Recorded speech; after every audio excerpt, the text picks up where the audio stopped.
If you're a facilities manager at a university, you know students rely on the cafeteria for breakfast, lunch, dinner, and the occasional late-night snack. So when a dishwasher breaks down and dirty plates pile up, the mess hall can turn messy in the blink of an eye. Enter Grainger. With over 1 million industrial-grade products and fast delivery, the product you need now is never far away. So you can turn that dishwasher back into a lean, clean washing machine. Call, click Grainger.com, or just stop by. Grainger, for the ones who get it done. Geico's motorcycle expertise means I'm covered by people who know bikes like I do. I'm happy as a clam. Disclaimer, no conclusive scientific research has shown clams can experience happiness. I just meant that I feel really good about my coverage. I mean, even if you took the clam out for the best day ever, visiting the zoo, taking a scenic ride, knowing you're insured by specialists, and sharing a strawberry ice cream cone together, the clam would not feel happy, and your strawberry cone would taste sort of clammy. Ew. Geico's motorcycle specialists who know bikes like you do assume no liability for clammy ice cream cones. Geico. Expertise for your motorcycle. Welcome back to another episode of Fun Belt Podcast, kind of summertime edition, Dusty Thibodeaux, where it's getting warmer. Here in Arkansas, we're about to have a heat wave, 100-degree temperatures. I'm not sure how it is in Houston. That's where Dusty Thibodeaux from Warhawk Report resides. Dusty, what's it like in Houston? It hasn't rained. They're telling us conserve water, so I've given up showering. Okay. I don't Well, want that's not unusual. I don't Yeah. drink water. I just drink beer. Excellent. That's I think any water conservationist would advise that.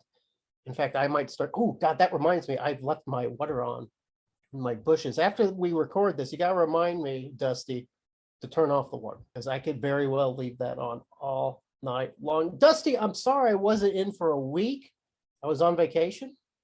Went down to Orange Beach, vacation with the family, with my mom and my dad too. Had a good time. But I want to talk a little something about that vacation. Will you indulge me for just a minute? I would love to have you rub in that you have been basking in the sun. Let me ask you this, Dusty. Do you like jazz music, like 1950s jazz? In limited doses. All right, yeah. So you can take a little bit of it. Like when I'm working, like, this isn't my job. My job isn't to be on this podcast. I have a real job where I make money. And I have to do some deep thinking sometimes. I'll put on a little jazz. It's not my favorite form of music, but it really kind of helps me. It kind of helps me focus. I can listen to the same jazz song all day long. I don't even notice. It's just in my head. It's background music. What's your least favorite form of music? Probably opera, classical. Give me some words. Like Beethoven? Like, is that kind of in your wheelhouse of hate? Like, Yeah, because I remember taking some music appreciation classes and I had never learned how to appreciate. No, that's where you and I diverge a little bit. I like classical music. I don't like play it all the time. You won't like come into my house and it's like you're hearing like Brahms. You're not going to get that. But I do enjoy it. And I have gone to the symphony a few times to listen to that kind of music. So I enjoy that. But there is one form of music that I can't abide by. And it's too bad because I'm a citizen of the South. And it's very popular here in the South. And that's country music. My body just rejects it. It makes me angry to hear it. I don't like the themes. I don't like the beats. I don't like the twang. I don't like any of it. What's your stance on country music? Take it or leave it. Okay. It just sounds like to me you're bitter about your mom running off with the dog that was under the porch and whatever other cliche there is. All right. Yes, there are a lot of cliches in country music, and that's okay. There's a lot of cliches in hip hop. There's a lot of cliches in rap music and alternative and classic rock. It's all there. It really is a matter of perspective. If you like country music, this isn't an indictment on you. You just like country music. I don't like country music though. And I understand too that maybe not everybody likes jazz. So I wouldn't go to a beach and get one of those, those big speakers now, those Bluetooth speakers you can buy. I wouldn't plop it next to my chairs and then just start blasting smooth jazz over the entire beach and expecting people to respect that. And that's kind of what I got at Orange Beach this week. I got way too many people who kind of arrived to the beach, noticed that nobody was playing their music too loud, and thought to themselves, I can't have this. I am going to drench. I'm going to soak this beach with my country music. And you're just going to have to like it. And you can even approach these people, Dusty, and say, excuse me, sir, could you turn down that music? And they will give you the nastiest look. Like you just insulted their wife or something. And you just want them to turn down the music a little bit. Am I overreacting, Dusty? No, I get it, Dusty. You're at the beach, you're having a good time. It's a public space, it's outdoors, you're supposed to have fun. Shouldn't you be able to play your music at any volume you want? Am I being irrational to think otherwise? Did you scream at these people to get off your lawn also? No, but I almost got into a fist fight the very last night. So the last night we were there. I go down. It was a Bama fan, wasn't it? I don't know. Here's the story. So the last night, I decided I'm going to enjoy the beach for the last time. I'm going to sit out on the deck. We're on the 6th floor. I'm going to sit out on the deck. I'm going to enjoy the peace of the beach, the sound of the surf, the seagulls, the children playing, all this. So I sit down and all the stuff that I wanted to hear, somebody was just blasting country music from their deck. Blasting it. It sounded like it was below me. I couldn't tell. I started yelling, "Okay, can you please turn that down? I'm trying to enjoy myself." There was nothing, no response, no nothing. My dad comes out there. He's in his 60s. He's ready to fight. I'm ready to fight.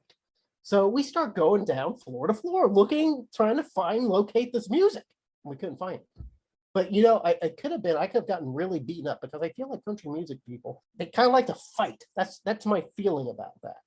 I don't know if that's true. I'm kind of glad I never found it because I'm not good in a fight, Dusty. I'm really bad in a fight, but I was so mad. I'm glad we opened the show up here with plug promo parting shots there. Usually it's held for the end, but obviously Jeremy is just on a roll and this is the beginning. And ready to spew hatred for country music. Dusty, it's not even about country music. It's about respecting the people around you. Dusty, so you wouldn't blast your music to the detriment of others, would you? Depends on what it is. What if it was Dave Matthews Band? I'm okay with some Dave Matthews as long as it's the better songs. I went to a recent concert with him and it was not the better songs. Yeah. It was all the songs that were okay, but you usually hit skip on the CD player. One time I went to a Cake concert and there were people shouting, "Hey, play this song, play long skirt, short skirt, long jacket, play all these songs." And finally the guy from Cake, he's kind of a jerk to begin with, was like, "Hey, listen, Cake plays what Cake wants to play." They've reached that point in their career where they can call their own playlist. Speaking of calling plays, okay, as I segment us back onto topic. Thank God. The presidents and chancellors met this past week in Atlanta. Ooh. The biggest news coming out of that, several things actually. All right. Softball championship next year will be in Lafayette, Louisiana, on the campus of Louisiana-Lafayette, as the Cajuns were awarded the 2023 Sun Belt Conference softball championship game. So game on. Okay, good. All right. Beach volleyball and the return of women's swimming and diving to conference action in 2023-24 calendar year. Coming back to the Sun Belt, especially the beach volleyball, very exciting. And I think that's big because the beach volleyball was actually Conference USA affiliated. So that tells me that with the realignment, there were definitely some hurt feelings that we were told to take our ball and go home. Yeah, I could see that. You know what? Here's something too. I don't know many Sun Belt programs that ever had diving and swimming. I know UALR did. UA Little Rock had it. Do you know of any other existing Sun Belt program that does swimming and diving? To date, how old it was, Northeast Louisiana, NLU had swimming and diving through at least the late 90s. Okay. Other than that, I could not tell you another program in the Sun Belt footprint that has swimming and diving.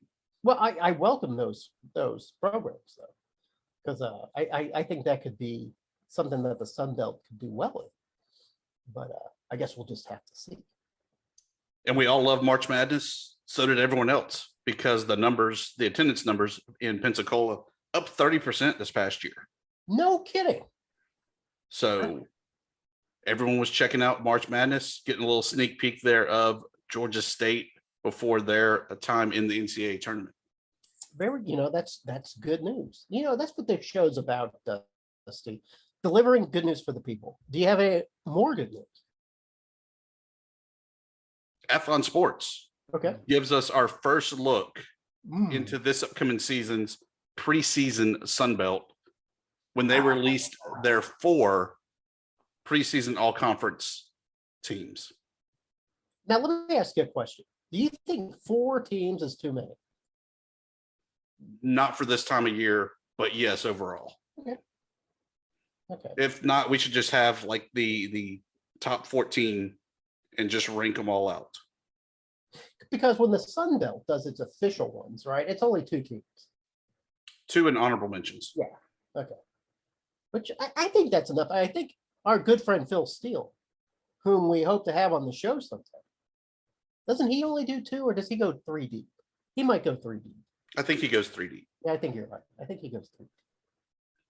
No surprise, though, the top quarterback per Athlon, and I agree with it based on the name, is Grayson McCall of Coastal Carolina. I still think he's also the biggest question mark coming into this year and how well the shoulder is after the surgery and after all this time off. Yeah, and I agree with you. I think what you were hinting there when you said based on his name is that a lot of this is judged on performance from the past, right? Not necessarily judged on, like, taking into account, for instance, that McCall is hurt. Even McCall, when he admitted, when we talked to him on this show, on this very program, he still said he was recovering from that injury. So, yes, if this were like judged by last year's performance, you could easily say Grayson McCall is the first teamer for the first team offense. But then you have the second team guy, Chase Bryce from Appalachian State, who, in my opinion, at times was as good or better than Grayson was. Perhaps he, a very healthy Chase Bryce, perhaps should have he been the first team quarterback for Athlon? I think if you look at the body of work as a whole, I think Chase Bryce is your number 1 quarterback. I mean, he led the Mountaineers to the Sun Belt Conference Championship and only fell to Louisiana-Lafayette by 1 score. Yeah. Now, take out that postseason because the bowl game was pretty atrocious. But I really think that was not necessarily on the Mountaineers. I think that was just a bad matchup of Zappy versus the Mountaineers. I think that was Zappy fulfilling his destiny as being the most prolific quarterback, and I believe was a single season history, right? Most touchdowns. Yeah, he put up basically good old NCAA numbers. Now, when you look at a list like I think you and I are both looking at the first team offense. Am I right? You see names that are familiar, like Nate Noel of Appalachian State. I think I can both agree that Nate probably deserves to be in there, right? But we're also seeing some guys coming in from our add-ons. You've got Zach Kuntz from Old Dominion at tight end. You've got Rasheen Ali from Marshall, which I believe we saw him last year when they played against Appalachian State. I remember Rasheen Ali being incredible. And then you got Chris Thornton, a wide receiver from James Madison. In fact, you got 2 Old Dominion guys on here. The most mysterious program in all football. So, except you guys cracked that mystery while I was gone, right? It took us getting rid of you to be able to solve the mystery of the Sun Belt. So 2 Old Dominion guys. I'll tell you that I really like this tight end, Zach Kuntz. Yeah. He reminds me a lot of probably one of the best tight ends that's been in the Sun Belt Conference. And I know the Raging Cajun fans are already screaming out Ladarius Green. Yes, he was a great tight end, but he was more of an inside receiver that lined up very tight to the offensive line. Yeah. I'm thinking more of the old Western Kentucky tight end, Jack Doyle. Just a big body that had sure hands. He didn't have the blazing speed, but if you threw it his direction, he was somehow going to come down with it. Was he as good as Isaiah Likely? Different type. I would say that Green was more like Likely. Okay, I got you. Because Likely is kind of a wide receiver-ish guy, big body wide receiver. So you like this Zach Kuntz, huh? That is my favorite guy off the first team offense. And I think if we're going to pick guys that we don't know so well because they're just now Sun Belt guys, I'll pick Rasheen Ali, the Marshall running back. Watching him work against Appalachian State, he was by far, well, I'd say one of the best players on the field, perhaps the best player on the field. So he'll be fun to have in the Sun Belt. Do you see any guys from ULM on that list? Yeah, and I think the other thing about Ali that we overlook, Yeah. he was the guy in the bowl game there for the New Orleans Bowl that really kept Marshall in that game, and was really, while I was watching it, I thought he was going to be the difference maker to by himself carry the Thunder and Herd past the Cajuns, but they were able to hold on. As for the ULM guys on the list, the only one on the first team right now is Caleb Sutherland, place kicker. That was the biggest threat scoring wise for the Warhawks last year. Let me tell you something, Dusty, and you not knowing with you having that kicker there, you know this. If you don't have good kicking, your team's screwed. I've been there. Yes. I could not tell you how many times. I think of 2 games just quickly off the top of my head of games that the Warhawks have lost due to kicking. Most notably, the Florida State game. Absolutely. You are absolutely right on that. Yeah, so for Arkansas State, we've got 2 guys. One of them is linebacker who actually played defensive end the last season. He's now linebacker, Kevon Bennett. He's going to be outstanding. He and Carlton Marshall. I don't know Abraham Beauplan from Marshall, but I do know Carlton Marshall is one hell of a player. So Great player, and was a finalist last year for the Burlsworth Award for the walk-on. I think he's on scholarship now, so he's getting paid to be there as a Trojan. But what a player, man! That guy's going to make somebody's practice squad next year. I'm also seeing a pretty heavy amount of Troy guys on the first team defense. You got 2 defensive linemen. And then, of course, Carlton Marshall. Are we going to see another great defensive effort from Troy? I think we were expecting that last year, and it just never really came to fruition. And maybe this is Athlon kind of showing that they know something that we don't about it in talking with their new head coach there at Troy. Well, you and I think we agreed with this in the pre-production. We cannot totally feel 100% about Athlon. We respect Athlon, but we won't feel 100% until we see how Phil Steele says, right? Or until we actually do our homework and make our own. Oh. The other guy for Arkansas State is Johnny Lang. He's a punt returner. Does a little bit of running back work with Arkansas State, but he's been a really good punt returner. So that's well and good. You know who I'm not seeing a whole lot on defense is the Cajuns. Yeah, they got Zion Hill, the defensive lineman, and that's it. Hey, look at this though. This is crazy. I'm sorry, Chris Smith. He's the AP guy on offense. So 2 Louisiana. And we know that they lost a lot of talent. Dustin. That they did, but one guy that's coming back that I'm really impressed with is their punter, Ray's Bryan, I believe is how you say it. Oh, so there's 3. My bad. Yeah. The guy only punted 6 times in the regular season, Jeremy, and averaged 46 yards. Well, one, that was a product of just how good that Cajuns offense was, right? Yes. But when he had to get on the field, he put on the show. I like to think that there was one time, though, where he forgot his helmet running out there because he was just not used to going out there. Maybe he's like, football? What is football? Well, he's an Australian, so yeah, he probably did sound like that. All right, okay. Let's look a little bit at the second team. And I'm seeing guys on the second team that could very easily be on the first team, like Cameron Peoples of Appalachian State. Appalachian State brings back that great running game of Peoples and Noel. That's going to be pretty nice for Appalachian State.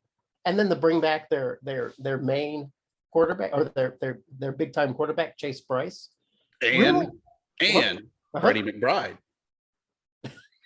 Yes, yes, your all-time favorite quarterback, Brady McBride. What a 1-2 punch behind center for Appalachian State. Mountaineers are winning the East.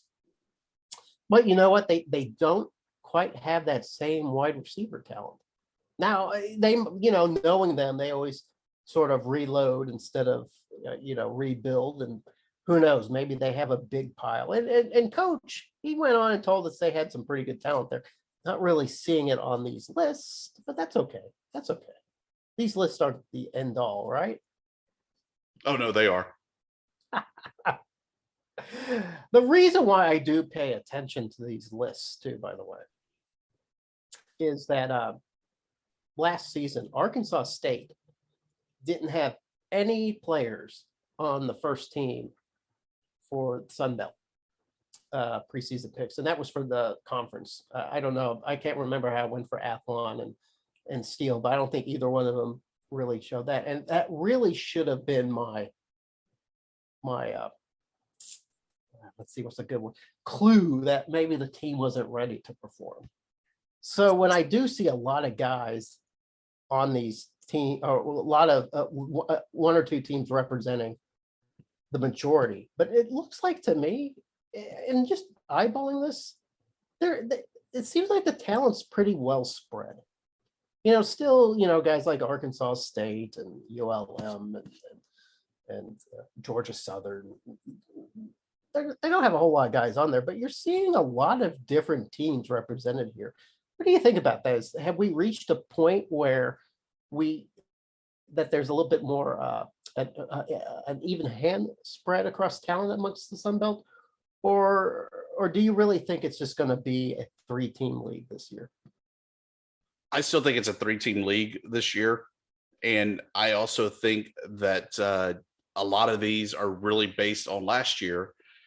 And when you scroll down, I mean, I don't want to nitpick on the list and break down the full 4 team that they have, but somebody like Sam Pickney, now at Coastal Carolina, was at Georgia State. He's not a 4th teamer. He should definitely be a lot higher than that. Just like I think seeing what happened in the spring, Lane Hatcher at Texas State, probably going to be your 3rd best quarterback in the league, replacing Darren Granger from Georgia State. I'm a little surprised to see Darren Granger as the 3rd best.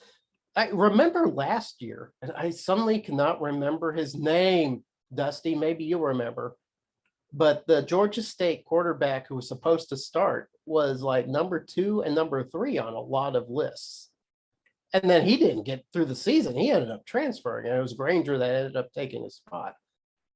I'm a little surprised to see somebody like Athlon Sports that give another shot to a Georgia State quarterback.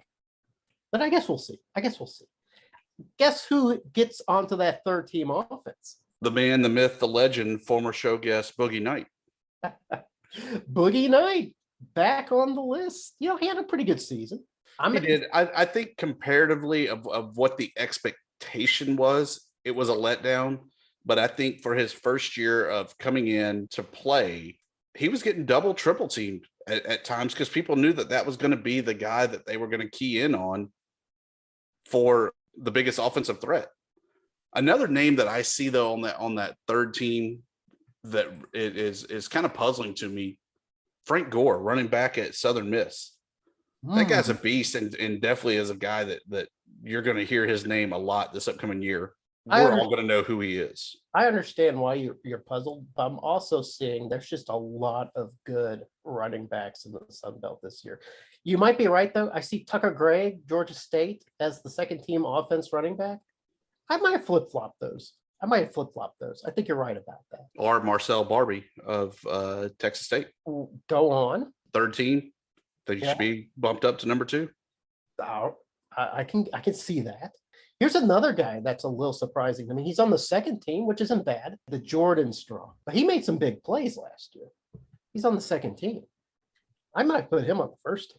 Like, who's Darrell Luter from South Alabama? Do you know him? I've never heard of him. No idea. We're not the ultimate experts, Dusty, but I feel like I should hear of them.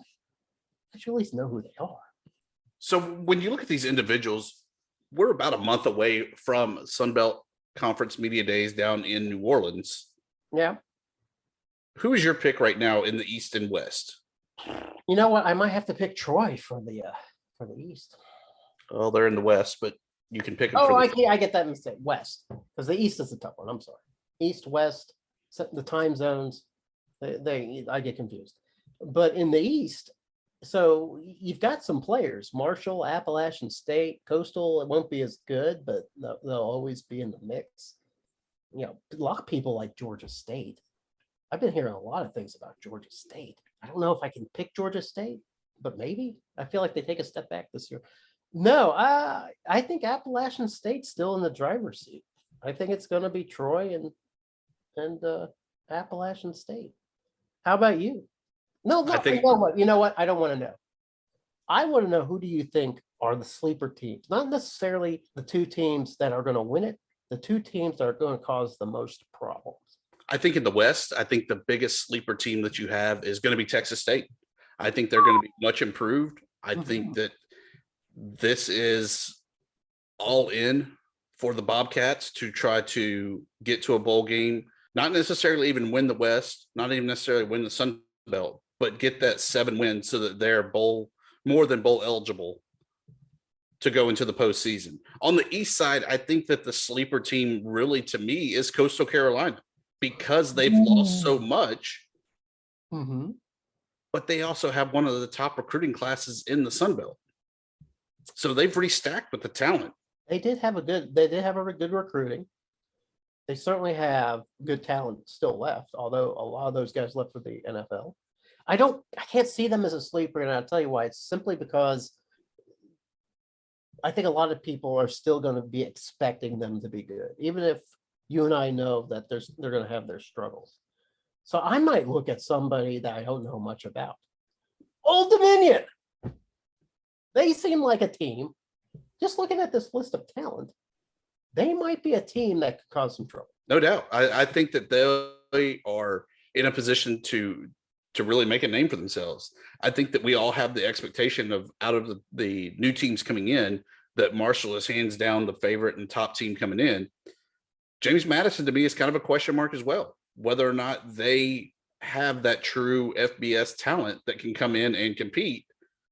Although we've seen it in the past where teams like Georgia Southern, Appalachian State came in from the FCS ranks and dominated from the get.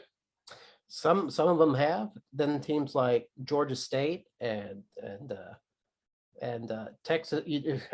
Texas State to some degree have both had their growing pains. So I guess we'll see. But hey, you were talking about expectations, Dusty. I want to switch gears a little bit. College baseball, Sunbelt puts in 4 programs, and a fifth, if you want to talk about Southern Miss, which actually isn't fair to do that. It's not fair to CUSA to do that. No, it is. I'm trying to be diplomatic. No. All right, I won't be diplomatic. We had 5 anyway. So we had 4 teams. Georgia Southern actually hosting. Texas State, they didn't host. That's right. They were out in the West Coast. They're out in Stanford. But 4 teams felt like we had really good odds of moving up. And although almost all these teams, with the exception of a very disappointing Georgia Southern, who I will say, I hate to toot my own horn. I said going in, I was worried about those guys after losing that big lead to Louisiana. I said that they may not be ready for the moment, and they weren't. I disagree with that, because if you look, that first game was washed out. Yeah. And so everything kind of got condensed and put in a hurry. That first game, though, Ty Fisher, another show guest showing the power of the show, he had a perfect game through like 6 innings, through 5 innings, and a no-hitter through 6. I mean, they dominated that game, 8-0. I think that they just maybe got too overconfident, or, I mean, they did have to wind up playing Georgia. So they played Texas Tech and Notre Dame. Notre Dame was the one that advanced. Notre Dame. So Georgia Southern, they're in a Texas Tech Notre Dame, which Notre Dame ended up winning that division. That's fine. I do feel like though that Georgia Southern, they had the great year, got to host the regional. That was great. But I really just don't feel like they were mentally prepared to handle that kind of responsibility. So to me, that was really disappointing to host a regional, to be at your home crowd, and not be able to like Southern Miss. They were able to close escrow. They're at their home stadium. They're able to close it out and be able to move on. Georgia Southern did not. So Georgia Southern aside, who do you feel like had the best performance? I mean, Southern Miss was in a super regional. So if you look at it that way, I mean, they made it the furthest and all. I think Texas State, though, is definitely the team that lived up to the hype. I didn't like the draw that they were sent all the way out to Stanford. No. When UCLA was sent to Auburn. How is that a regional? And I get that that's just a classification. They want the best matchups. I get it. But you're already putting a mid-major team at a huge disadvantage to ship them to the far left coast when they could have even gone to Auburn. Yeah, and I feel like Texas State, they were the most mature team, and they really, to me, stood up and stood out. I felt like Louisiana had its chances and blew some late games. I was really disappointed that coach comes out afterwards and said, hey, man, we're making it to the super regionals next year. We're going to be a World Series team in a couple years. Coach is very confident about this Cajuns team. I'm confident about the Cajuns team. I think they're going to be really good next year. So that leaves Coastal Carolina, which kind of in a way had an up and down season, but I thought played really well. Yeah, they had the opportunities there to beat East Carolina. Yeah, I think by the time it was all said and done, kind of that game 7, so to say, of winner take all to advance to the supers, they were just out of gas. I mean, they were just dead behind the plate, on the mound, out in the field. They just didn't have the it anymore. I want to say they ended up starting a guy who in that last game they hadn't started all year. So yeah, I think you're running. It's whoever has the most at the end of most in the tank at the end of the series, right? And that's why schools like SEC and the Big 12 and those kind of teams are always going to have an advantage, because teams like Texas State, Coastal Carolina, Georgia Southern, they can have a great starting 9 and a couple great pitchers. It's that depth that always kills. And that's what I think the Sun Belt's going to have to improve on next, is building up that depth. Because I don't know what you think about it, Dusty. I'd like to hear your thoughts on it. I was a little disappointed about the performance, simply because you have 4 teams in, you expect at least one to get through. Didn't happen. I hope it doesn't reflect poorly on the Sun Belt for next year's seedings. I doubt if it will. People don't always remember that. Good play will always work out well in the end. What are your thoughts on that, Dusty? I don't think it has any impact going forward. I think Georgia Southern definitely showed they were capable of hosting. Didn't hear any kind of complaints on the facilities. The crowds were ecstatic. Absolutely. You knew that Southern Miss was going to bring it, and they did for both the regional and super regional. Caught some of that looked really zesty out in the stands. And they sold a lot of boat paddles.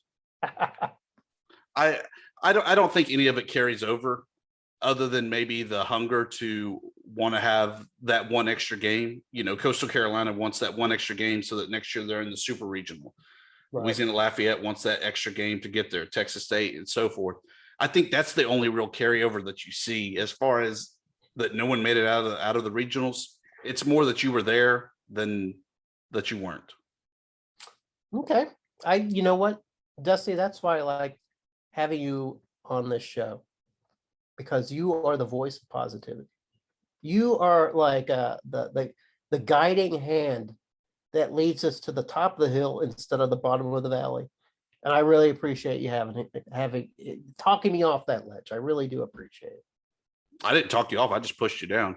Yes. I guess that's it. You know, we got June. We're in June content phase. You know, we've got camps going on. I know Arkansas State had a Friday night camp that attracted 200 guys. So camp season's going full-fledged. Maybe you, as a citizen of recruiting, perhaps that means a little bit more to you. I don't know. I don't have time for camps right now, and they've all been midweek and not on the weekends. So it really makes it hard to try to get anywhere where the camps are being hosted to go out and do coverage of them. Back when I was still in Monroe, and it was a lot easier, a lot smaller of a town, there were ones on the weekends, but down here it seems like everything's midweek. You have attended these camps before, though, right? I have attended camps in the past. Let me ask you this. And I don't know how big the camps were for you, but what can you get? Like, what can a coach like Coach Bowden, what could Coach Bowden or the coach at A-State, Coach Butch Jones, what can they find in these camps? What are they looking for? And do they ever really find it? I think a lot of it is more of a individual tryout. You look at some guy's tape. Obviously, it's called a highlight tape, not a low light tape, to know. Yeah, he can hit a guy that's wide open. But yeah, you're getting the best moments. Yeah, right. But can he throw a ball that's, that 1 yard in front of the receiver and the receiver runs to it? Mm-hmm. Less about does the receiver catch it, but is the ball in the right position? Offensive lineman, how physical is he? Does he finish blocks? Is he really 6'5", like it says in his highlight and like his coach and the roster says, or is he 5'11" and somehow, the pressure's just got to him and he's shrunk? I think those are the bigger things that you're looking for at these camps of does this guy live up to the hype? So when coaches have these camps, do you think like a lot of it is they've got a small pool of people they're looking at, like before the camp starts? They're like, okay, these are the guys I really want to see.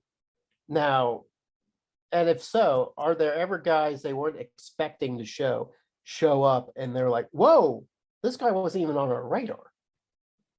There's always at least one of those at every camp I've ever been to, where the guy, you're going up to him going, what's your name? How do you spell that? Where are you from again?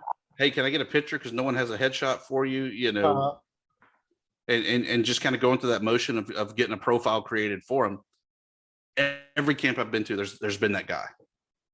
Now, but for the most part, you're really trying to look at who you do know is coming to the camp to, again, make sure they check the boxes, make sure they are actually what you think you're recruiting. Now, can you totally destroy your own stock at one of these camps? I think if the highlight says you're a 6'6", 350 offensive lineman that runs a 4.7, and you show up and you're 5'11", 400 pounds, and they can't even get a 40 time, yeah, you're done. But I don't think that there's really anything that can hurt you in these camps, because everybody's going to have that bad day. Yep. And so I think that that's another thing that coaches know, that coaches see. And a lot of times they just want you to see their facility, see the campus, and actually get to talk to you. Because I imagine too, you're also looking at an attitude. And I'm sure that just some kids project themselves very well and represent themselves very well. And then there's that handful of kids that have all the talent in the world and they're just blockheads. So yes, I guess to have those guys on campus, to be able to stand next to them, to be able to talk to them, to understand what makes them tick. I bet that has to be really valuable. I wonder too, a guy like you, Dusty, who's been around sports, not a coach, but someone who understands, because can you eyeball a guy and right away say, wow, this guy's head and shoulders above everybody else in this camp? For some positions. Yeah. To me, I think a skill position is kind of hard to eyeball and see, because I've seen some guys that look like they would be great receivers that couldn't catch a ball that you handed to them. Yeah. I've seen guys that look like they would have kind of that track body that should be fast that just can't run. Yeah. I've seen guys that check all the boxes physically, but they don't have it upstairs to be able to know how to run a route. Yeah. So, and you feel like you just don't have the acumen to identify those guys. Maybe the coaches don't either, though, right? They miss all the time. So there's really probably no secret formula. They are. And, that's the scary thing about coaching. You're putting your career, the fact that you want to eat provide for the family and everything else in the hands of 17 to 22-year-old kids. Yeah. And I imagine, well, it is pretty, it's not always so bad, I guess, for coaches, especially in some positions, especially like wide receiver. You can kind of roll the dice on some guys because there's so many guys. But if it's quarterback, I you gotta have to get it right, because that's 4 years you're investing in that position. So, well, not anymore. They'll just portal out. Yeah, no kidding. I can't wait to see how that continues to not destroy. That's a negative word. Continues to evolve the sport of college athletics. We'll see how that works.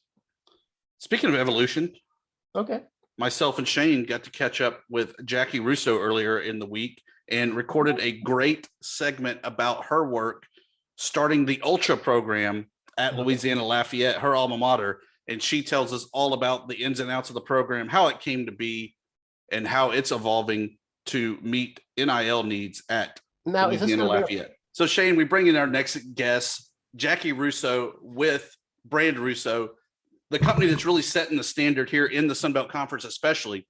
They have partnered up with the Raging Cajuns, one of the best brands we already know from all of college athletics.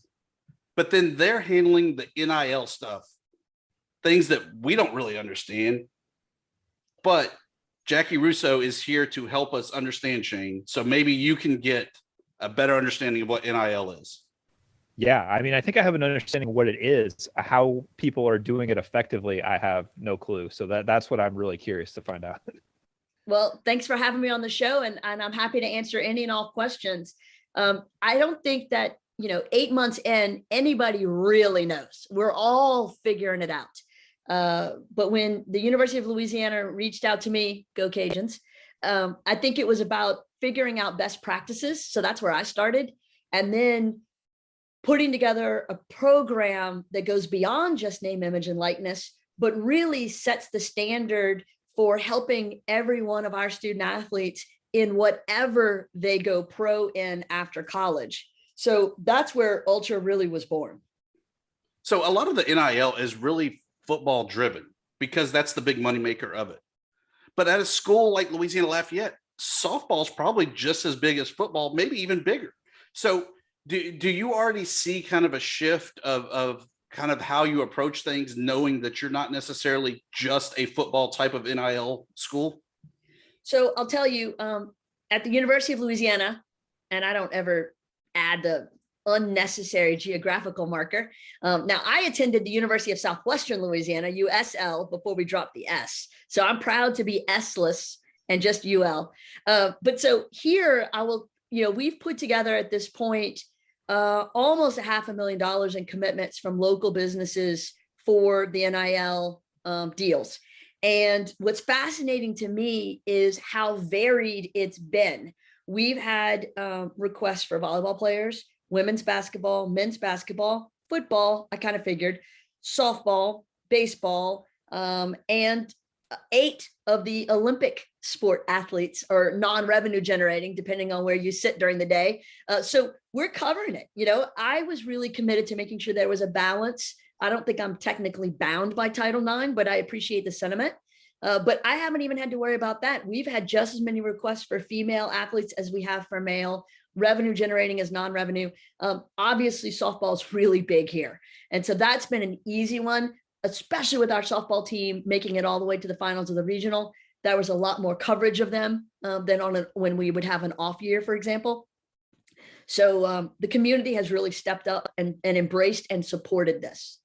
So is your role in the NIL kind of as a broker, that if I'm a car dealer or an insurance broker, that I'm going to you as opposed directly to the school or the student athlete to try to broker that deal? Or are you kind of proactively going out and finding me as the business to say, I have some athletes that are needing or wanting NIL deals? D, all of the above. So the school is bound by a state law that prohibits them from being directly involved in any NIL brokerage, for lack of a better word.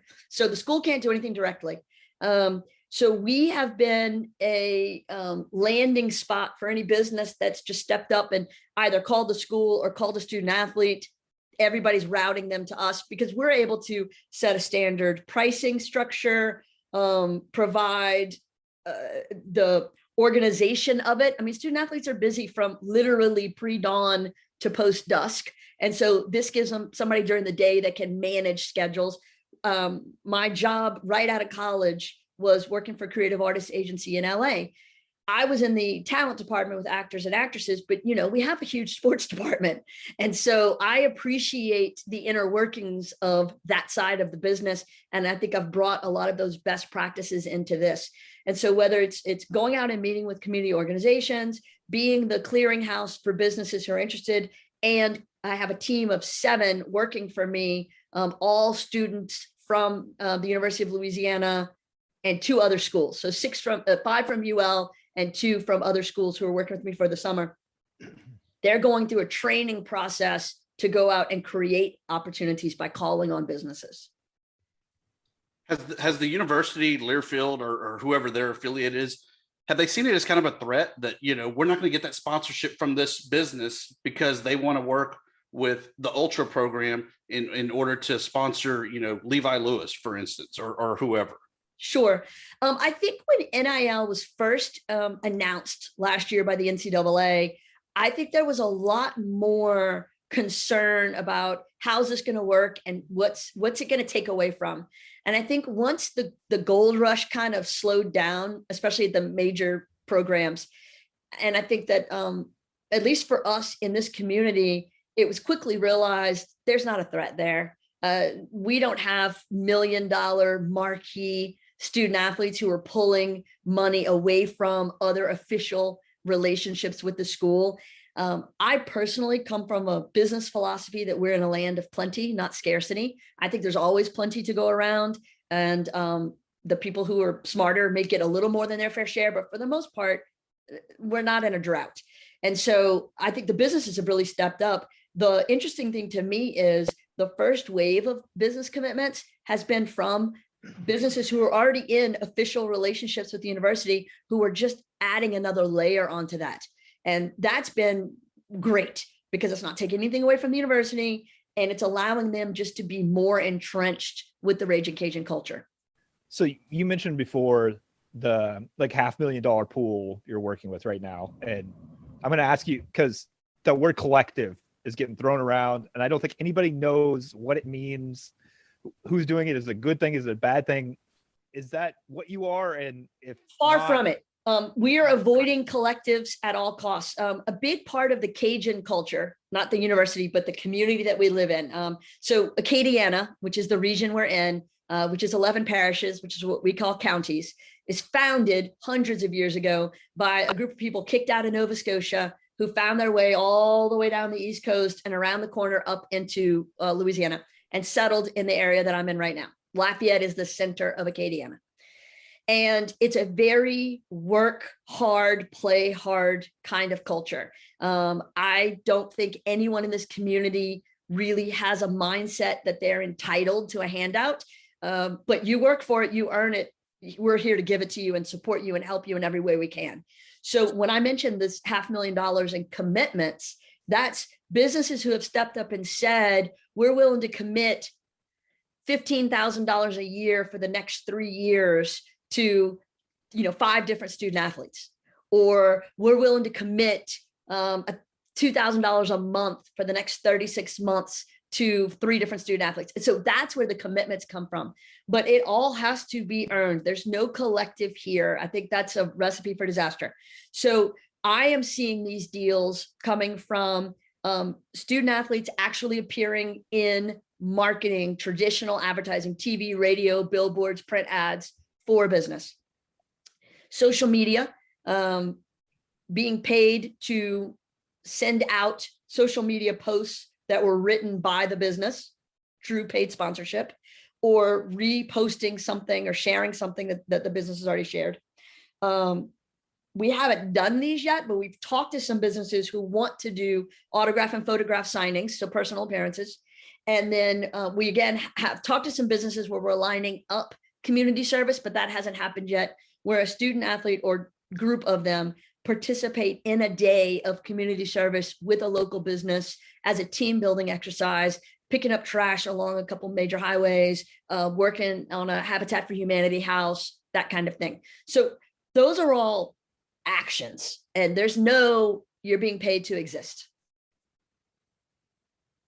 And if I'm a student athlete, how do I know what my value is? Or if it's, you tell me it's $1, how do I increase that to make it the $5 or whatever? What is it that you and businesses are looking for to really add bang for the buck, so to say, of that NIL money?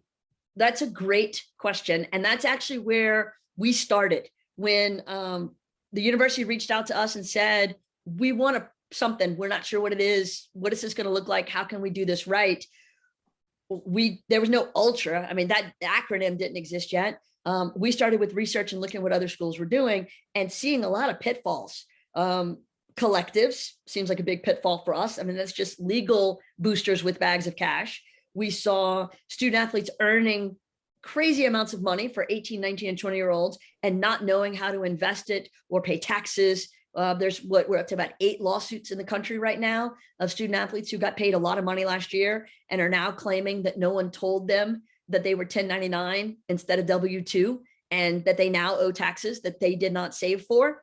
Pitfall. So we kind of lined up, in my team at Jaci Russo, lined up all those pitfalls and we're like, how do we avoid that? So Ultra starts with university. We are a place of learning. And so we take that responsibility very seriously. We've lined up subject matter experts from resume writing and public speaking to starting an LLC and the difference between a W-2 and a 1099 and how to invest. If you spend $1,000 today, it's worth $1,000. If you save that $1,000, it's $25,000 in a couple of decades. So compounding interest, all of those things I wish I had known in college, that I had to learn some lessons, expensive lessons along the way, because I didn't know that stuff. Credit score, what it is, how do you get it? How do you make it better? Why you need to pay off your credit cards every month. I mean, just like rudimentary things. So we've lined up all these subject matter experts. We built a website. They can attend the presentation live or watch it recorded later if it was a scheduling conflict. There's handouts, there's tutorials, there's an entire mentorship group. I've got about 15, I think, student athletes right now. They're starting or have started businesses. So we've put together a mentor team to help them do that the right way and really grow it. And in some cases have business plans, get investors, manufacturing, whatever their business thing is. And at the end of the day, the long answer to your question is, I met with every student athlete before we made this public. And so it was over the course of months, and said, this is the curriculum I think you want. You tell me what else you want. And they gave us great feedback. And so that's how we lined up those speakers. So now every student athlete is participating in the educational component of Ultra.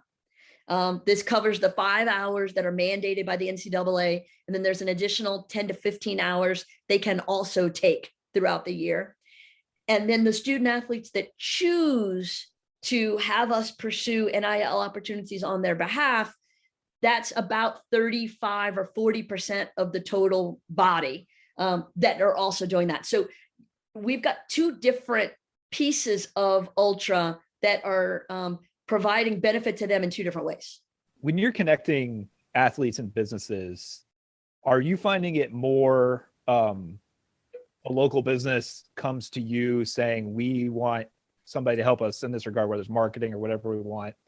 Are you finding athletes coming to you saying, hey, I actually have this marketable skill. How can I put this to use? Are you seeing both of those? Are you seeing more of one or the other? I'm seeing 3.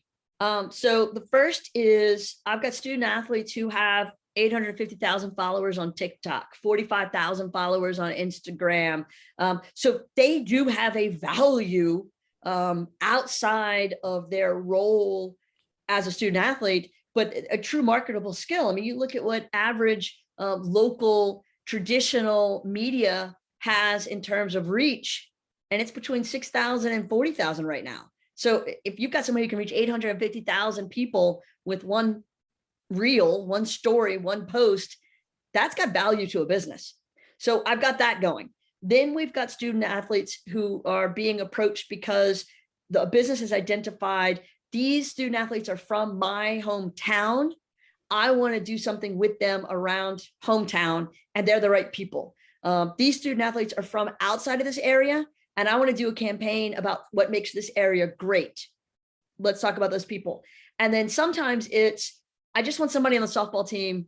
Let's look at the big book of athletes and let me review the 35 women on the roster and pick a couple based on their major or they were a player of the week, or they were awarded some sort of recognition for their attitude off the field, that kind of stuff. And so it's really been a nice range of how and why student athletes are being selected by these businesses for the relationships that they're entering into.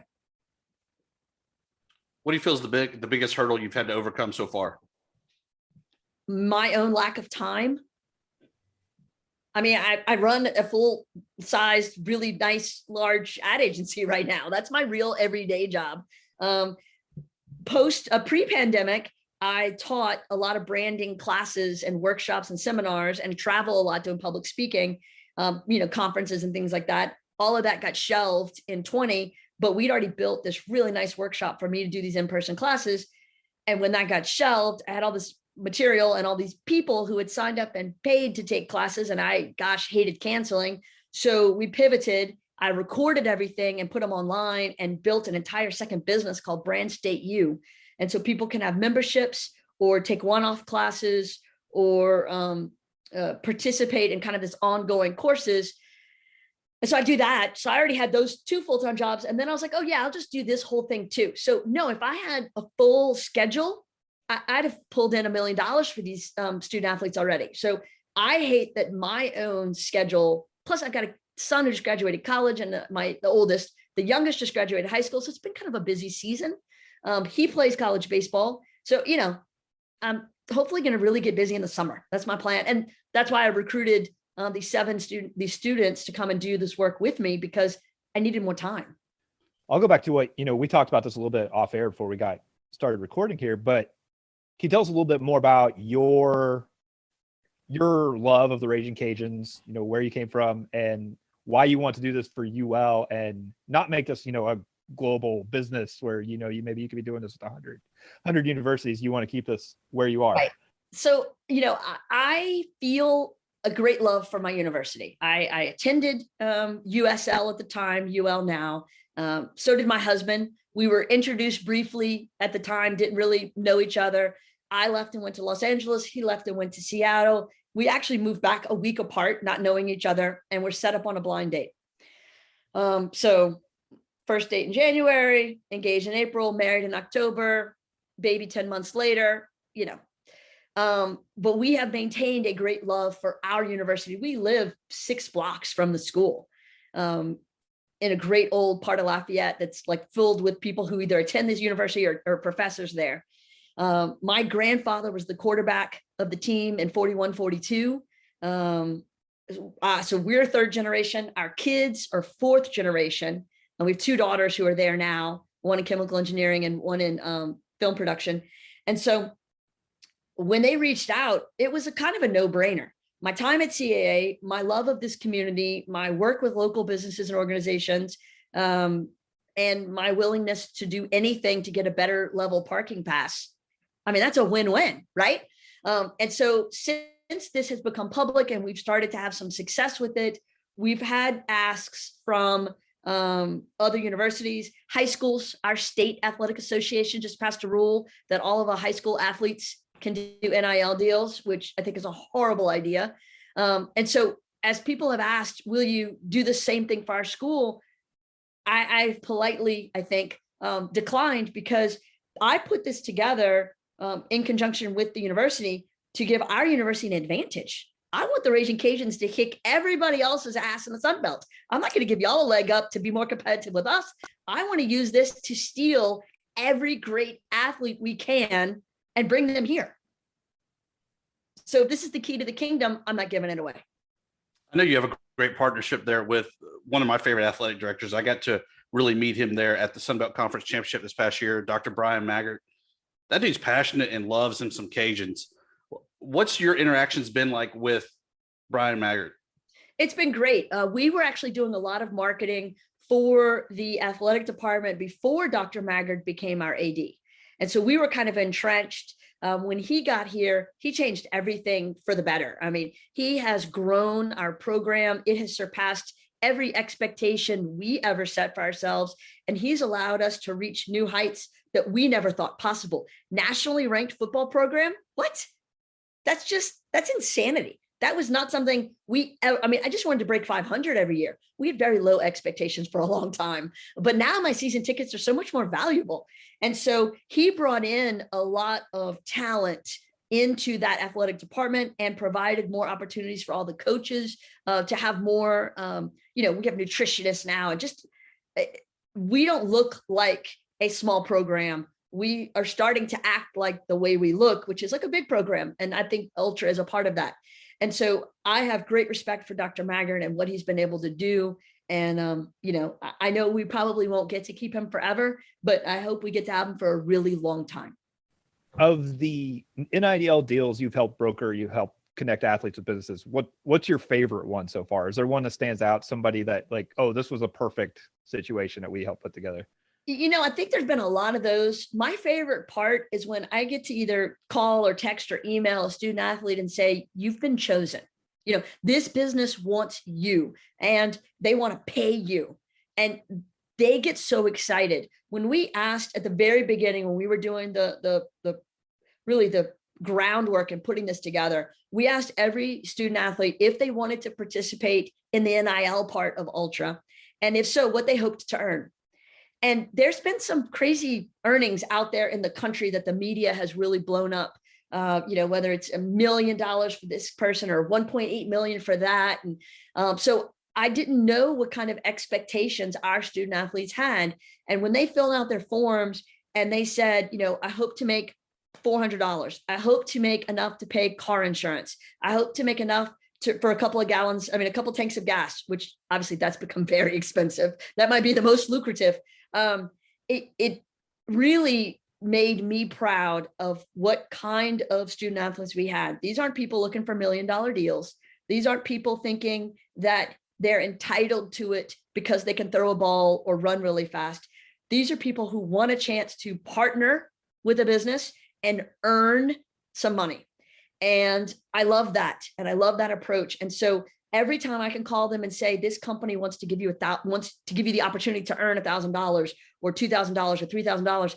I mean, for these student athletes, that's a lot of money. When I was in college, that was more than a whole semester of tuition. So I just dated myself. But, I love every time I get to tell them, you've been chosen. This business wants to work with you. And so, here's the day that we're setting up to shoot, or here's what they want you to post. And it's just exciting. Well, I think you just hit on something too that maybe a lot of people don't think about or realize is a lot of these athletes aren't on scholarship or aren't on a full scholarship, depending on their sport. How much have you seen that been a factor where if I'm a softball player, I'm playing on an extremely popular team, but I'm on a partial scholarship, how much have you seen that being a factor of this can really help me out? Huge. It's been huge. And how about this? It was an athlete that I had a deal for maybe about 3 weeks ago. And I called him and I was like, hey, this company's chosen you and it's a really great deal. It's kind of a nice bit of money. And he said, I so appreciate that they selected me, but I think I have teammates who can use it more. Mm. Right? Yeah. Right. That's those kind. And I credit our coaches for recruiting student athletes of that kind of integrity. And I credit our student athletes for being that kind of a teammate, that they're going to turn down something or pass something on to the next man up because they know somebody else needs it more. I have always loved these teams that I have had season tickets for and have cheered for years from the sidelines, but I have so much more passion for them because they're just good people. So you've been affiliated with the Lafayette program for a while. If you could go back, what would be the one athlete that you would say, all right, I'm going out of my way. This guy's getting the best NIL deal that I can, that you've ever seen? Well, it's funny. I was talking to Tim Leger, who is our recruiting coordinator, receiver. I love some Coach Leger. Yeah, me too. Coach Leger is awesome. But his official title now is like he's an associate head coach and offensive coordinator. I don't know. He's moved himself up the ranks quite a bit from water boy, which is I think what he was originally hired for in the beginning. So his son Gunnar Leger is a very talented left-handed pitcher under Coach Robe. Baseball is my one true love. And when I was a student at UL, I would go to watch baseball games before we built this really nice, fancy stadium that we have right now. And so it would be me and like 15, 70-year-old men sitting in the bleachers watching games. It was not a well-packed environment like it is right now. And so when I think about those days and how far the baseball programs come, Coach Leger and I are talking about NIL, and he said, I wish NIL had been around when Gunnar was still playing. And all I could think is, yeah, me too. I would have loved to have had him on my call sheet because I could have sold some NIL around Gunnar Leger. I mean, holy cow. But I think about him. I think about, when Coach Dez was a quarterback, hometown boy makes good. I mean, those stories write themselves. And so there's been some great talent. Tyrell Fenroy, we talked about earlier, Brett Baer, who kicked the game-winning last-second field goal so that we could win our first New Orleans Bowl a few years ago. There have been some great ones that have come through. So my job now is just to make sure the ones we've got become great. Yeah, Gunnar Leger, a former guest of the show. I hated the guy because I was a ULM guy, and he dominated us. Every game, I think even games he wasn't on the mound, he was still beating. But great kid. Hate that he was not really able to get his shot in the pros because he was definitely pro caliber guy. Sure. But yeah, the guys you mentioned are exactly the same ones I would have gone after. Maybe Brian Mitchell from back a little bit further. Sure. Ladarius Green, another big Delone. one. Yeah. So there's a long list, and I'm sure you'll have some more great guys this year. Tell us this though. Who do you see right now, at least in your early list, that's going to be the big earner this year for NIL? I would tell you that we've got a few in different sports. So from a football perspective, there's a quarterback battle brewing. So the quarterback that emerges is going to have a real opportunity.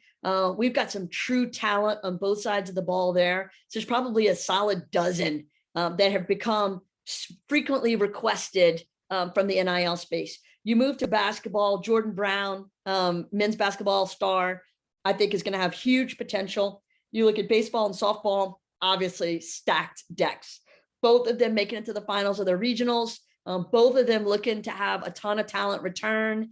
So I am lucky that I get to represent this university because there are so many names walking around on campus that businesses want to be in business with.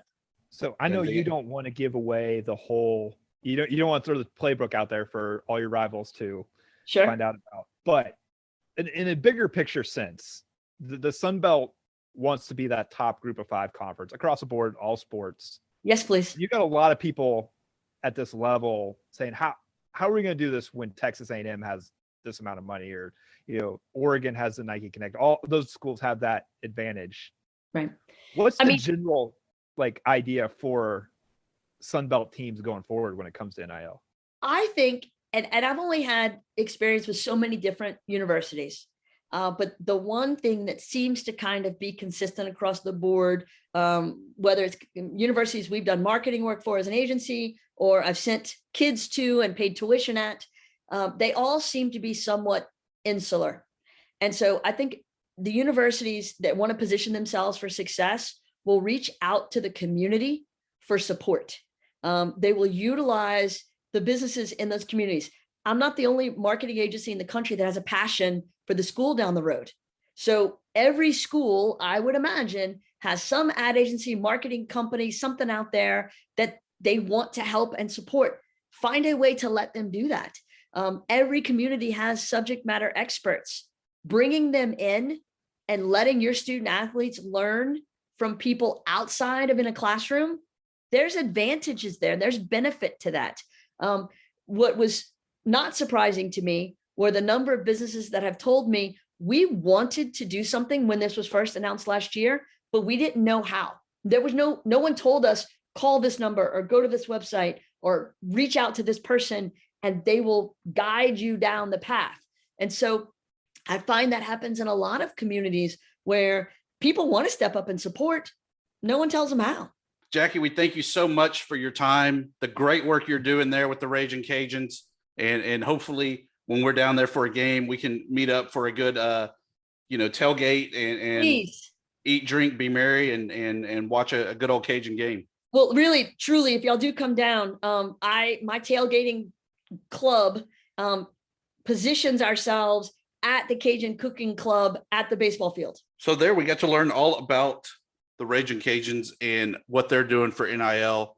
I really like their approach to it of kind of being that broker to go out, find the guys. Jaci even said it herself that it really shows kind of the character even of these student athletes, where some of them have received calls from her and said, nah, this guy needs it more, so we're going to pass the buck over that way. And it's things like that are truly the upside of NIL, as much of the negative as we've heard about it. Yeah, you know what? That those type of stories give me a little bit of hope. It's kind of like when you in the pros, when a quarterback or a wide receiver says, "No, I don't need all the money. You can carve out some of that money. Let's get some offensive linemen here to help us out." I like hearing that. That's selfless. That's selflessness. That's team play. Maybe the kids are all right after all. Speaking of being all right, Huh? I know you've already had your parting shot there from your vacation. Oh, that was give my us your- opening shot. Give us your next plug, promo, and parting shot. Parting shot, sure. I just got back from watching that Jurassic Park Dominion movie, and people are saying it's not very good. And is it a good movie, Dusty? No. Is it a fair movie? Again, no. It's a pretty dumb movie, but it's one of those summer blockbusters. Don't think about it too hard. Enjoy the spectacle. There's a lot of people you're going to like in it. They do a good job. Nobody just phones it in. It's worth your time to go see Jurassic Park Dominion. It's not going to be Shakespeare. It's not going to win a Best Picture awards, but it will put a smile on your face. And while you may shake your head at some of the massive coincidences that seem to happen in the movie, just power through it, man. Just go ahead and accept the movie and you'll live a lot longer. And that's my parting shot. That's a tough act to follow, though, Jeremy. Thank you for setting the bar so high. A little movie review. I thought it'd help you out. Yeah, maybe help the ratings. My parting shot, headed back to Louisiana this week as I travel for my professional job through the bayous of South Louisiana, all the way through North Louisiana. Looking forward to going a couple places I haven't been in the past and doing some exploring. Probably will post a picture sometime this week while I'm in Baton Rouge of the legendary Billy Cannon Heisman Trophy. Will we be seeing that on Warhawk Report on Twitter? No, I will share the wealth with Fun Belt Podcast. Fun Belt Podcast. That's awesome. Hey, let me ask you this. When you go through Louisiana, do you ever stop through Transylvania? I have heard of it. I have never been there, nor waterproof Louisiana. I don't know waterproof. But hey, if you go through Transylvania or nearby, they also have the Louisiana Cotton Museum. You should check that out too. Although I didn't really care about Louisiana cotton. But go through Transylvania, they have a water tower with a big bat on it. So they really embraced it. They're all in on Transylvania. Sounds like we need the tourist industry to give us a little sponsorship. Yeah, maybe the people from Transylvania will hear this podcast and say, we've got an ally in Fun Belt Podcast. Here's a big sack of cash. That's what we're looking for.